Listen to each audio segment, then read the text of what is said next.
દેવાદાર દિયરનું કારસ્તાન કૌટુંબિક વિધવા ભાભીની હત્યા કરી તેણીના પગમાં પહેરેલ ચાંદીના કડલા લૂંટી લીધા અને લાશને જાડી ઝાંખરામાં ફેંકી દીધી. હત્યા કરતા પહેલા મરજીથી શરીર સંબંધ પણ બાંધ્યો હતો. ગત તારીખ 10/5/2025ના રોજ સાંજના સમયે આણંદ તાલુકાના સામરખા ઇન્દિરા નગરી નજીક ભૂતડા રોડ પર Ahmedabad Vadodara express highway Bhalej exit રોડની બાજુમાં જાડી ઝાંખરામાંથી 35 થી 40 વર્ષના આશરાની એક અજાણી મહિલાની લાશ માટી કાદવથી ખડાયેલ ડિકમ્પોઝ હાલતમાં મળી આવી હતી. આ મહિલાના મોતનું ચોક્કસ કારણ જાણવા પોલીસે શ્રી કૃષ્ણ હોસ્પિટલ કરમસદ ખાતે લાશનું ફોરેન્સિક એક્સપર્ટથી પીએમ કરાવ્યું હતું, જેમાં મહિલાના શરીરે તથા માથામાં બોથડ હથિયારથી ગંભીર જીવલેણ ઇજાઓ થવાથી તથા ગળાના ભાગે ધારદાર હથિયારથી ઇજાઓ થતાં મોત થયેલાનું જણાવ્યું હતું. બીજી બાજુ અજાણી સ્ત્રીના કોઈ વાલી વારસ પણ મળી આવેલ ન હોવાથી આણંદ રૂરલ પોલીસે જાતે ફરિયાદી બની અજાણ્યા શખ્સ વિરુદ્ધ હત્યાનો ગુનો નોંધી તપાસ હાથ ધરી હતી.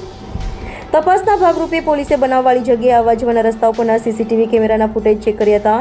દરમિયાન ચીખોદરા ગામમાં આંખણી હોસ્પિટલ પાસે ભેસાલ તલાવડી વિસ્તારમાં રહેતા અને કેટરર્સમાં રસોઈ કામ કરવા જતા એક વિધવા મહિલા 4-5 દિવસથી દેખાતા ન હોવાનું અને તેમના સગા ઉમરેઠ પિયરમાં રહેતા હોવાની થોડી માહિતી મળી હતી, જેથી પોલીસે આ મહિલાના સગાવાલાનો સંપર્ક કરી મહિલાના ભાઈ અને મહિલાની દીકરીને પોલીસ સ્ટેશન બોલાવી પૂછપરછ કરતા મરનારની દીકરી આ લાશ પોતાની માતા જમનાબેન ઉર્ફે ગંગા વિઠ્ઠલભાઈ વાઘેલા ઉંમર વર્ષ 50ની હોવાનું જણાવ્યું હતું. પોલીસે મૃતકના કામના સ્થળ અને મોબાઈલ નંબર તથા રહેઠાણના આજુબાજુના લોકોની પૂછપરછ કરી હ્યુમન ઇન્ટેલિજન્સ તથા ટેકનિકલ સોર્સથી ઝીણવટભરી રીતે તપાસ કરતા મરનાર મહિલાના ઘર નજીક રહેતો તેનો કૌટુંબિક દિયર વિઠ્ઠલભાઈ ચંદુભાઈ વાઘેલા શકમંદ હોવાનું જાણવા મળ્યું હતું, જેથી પોલીસે તાત્કાલિક આ વિઠ્ઠલ વાઘેલાની અટકાયત કરી પૂછપરછ કરી હતી, જેમાં વિઠ્ઠલ વાઘેલાને દેવું થઈ ગયેલ હોવાથી તેણે પોતાની કૌટુંબિક વિધવા ભાભી જમનાબેન ઉર્ફે ગંગાને મારી નાખી તેણીના ચાંદીના કડલા વેચી દેવું ચૂકતે કરવાનો પ્લાન બનાવ્યો હતો. પ્લાન મુજબ વિઠ્ઠલ વાઘેલા ગત તારીખ 9/5/2025ના રોજ સાંજના સમયે જમનાબેન ઉર્ફે ગંગાને બાઇક પર બેસાડી સાવલી ભમરઘોડા માતાના મંદિરે દર્શન કરવા લઈ ગયો હતો અને રાત્રે પરત ફરતા સમયે કેનાલ રોડ થઈ સામરખા પાસે ભૂતડા રોડ પર બાઇક મૂકી એક્સપ્રેસ હાઈવે ભાલેજ એક્ઝિટ રોડની બાજુમાં જાડી ઝાંખરામાં લઈ જઈ જમનાબેન ઉર્ફે ગંગા સાથે એકબીજાની મરજીથી શરીર સંબંધ બાંધ્યો હતો. જે બાદ વિઠ્ઠલ વાઘેલાએ પોતાની પાસેની ચપ્પુ કાઢી જમનાબેનનું મોઢું દબાવી ગળાના ભાગે ચપ્પુ મારી તેમજ પકડથી માથાના ભાગે ઉપરા છાપરી ઘા મારી મોત નિપજાવ્યું હતું. જે બાદ જમનાબેનના પગમાં પહેરેલ ચાંદીના કડલા કાઢી લઈ લૂંટ કરી હતી અને જમનાબેનની લાશને ખેંચી નજીકના જાડી ઝાંખરામાં નાખી ભાગી ગયો હતો. ત્યારબાદ ચાંદીના કડલા વેચી પોતાનું દેવું ચૂકત કર્યું હોવાનું જણાવ્યું હતું. રિપોર્ટર અલ્પા પટેલ, આણંદ.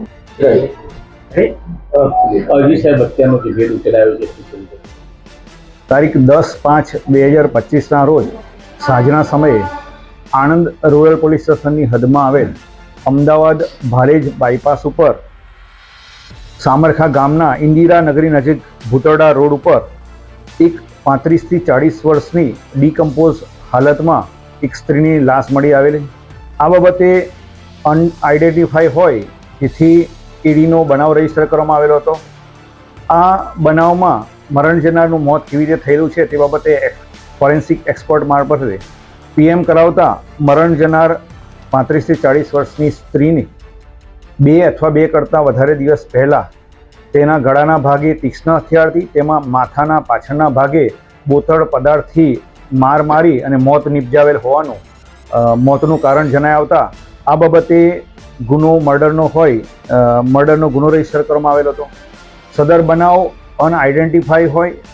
મહિલાની ઓળખ છતી ન થયેલી હોય તેમજ મર્ડર કરનાર પણ મળી આવેલ નહીં હોય, આ ગુનાની ગંભીરતા સમજી અમદાવાદ રેન્જના પોલીસ મહાનિરીક્ષક શ્રીમતી વિધિ ચૌધરી સાહેબના માર્ગદર્શન હેઠળ આણંદ જિલ્લાના પોલીસ અધિક્ષક શ્રી જસાણી સાહેબે આ ગુનો ડિટેક્ટ કરવા માટે અલગ અલગ ટીમો બનાવી ગુનો ડિટેક્ટ કરવા માટે સૂચના આપેલી હતી. જે અનુસંધાને આણંદ રૂરલના પીઆઈ સોલંકી સાહેબના સૂચના અને માર્ગદર્શન હેઠળ પીઆઈ ભરવાડ, પીએસઆઈ મકવાના, પીએસઆઈ રાણા તથા આણંદ રૂરલના અલગ અલગ ટીમો દ્વારા મરણ જનારની આઈડેન્ટિટી છતી કરવા માટે અને ઓળખ પ્રસ્થાપિત કરવા માટે એની બોડી પ્રસિદ્ધિ કરવામાં આવેલી હતી. નેત્રમ સીસીટીવી કેમેરાનો ઉપયોગ કરવામાં આવેલો હતો.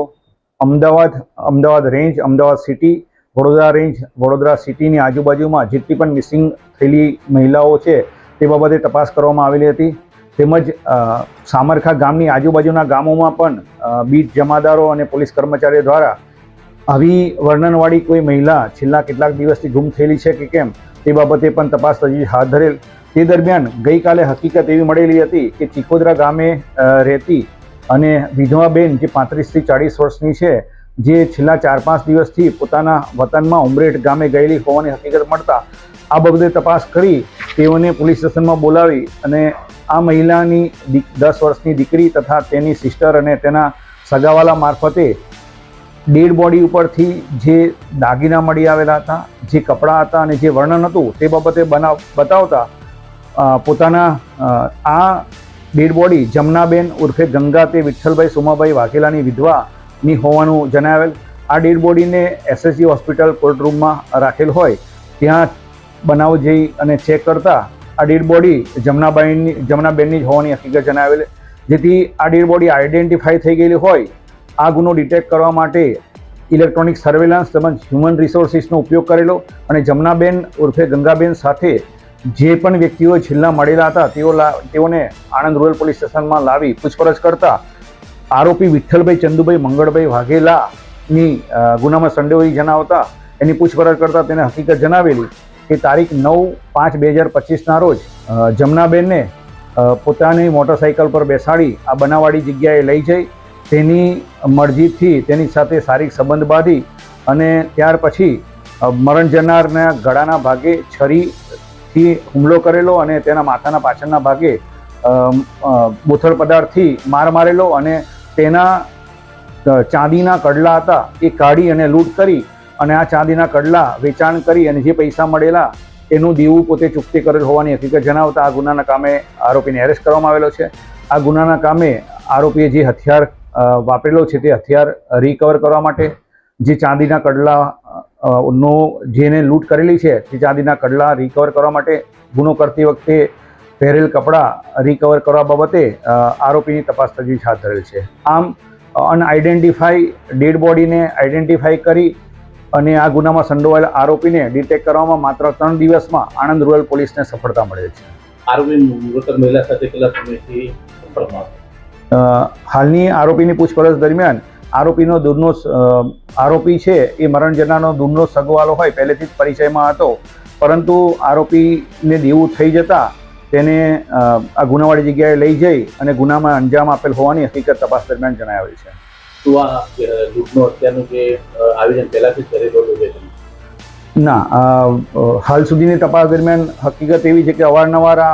આરોપી પાસેથી એને જે પણ દેવું 25,000 રૂપિયાનું હતું તે જેની પાસેથી પૈસા લીધેલા હતા એ માગણી કરતા તેને અચાનક આ પ્રોગ્રામ બનાવેલો હતો અને આ જે મરણ જનાર છે એ પોતે ચાંદીના કડલા વાપરતી હોય એવી હકીકત જણાવેલ અને એની સાથે અવારનવાર સંબંધો પણ એને હોય તે સંબંધોનો લાભ લઈ અને આ ગુનાવાળી જગ્યાએ લઈ અને ગુનાને અંજામ આપેલ હોવાની હકીકત જણાવેલ છે.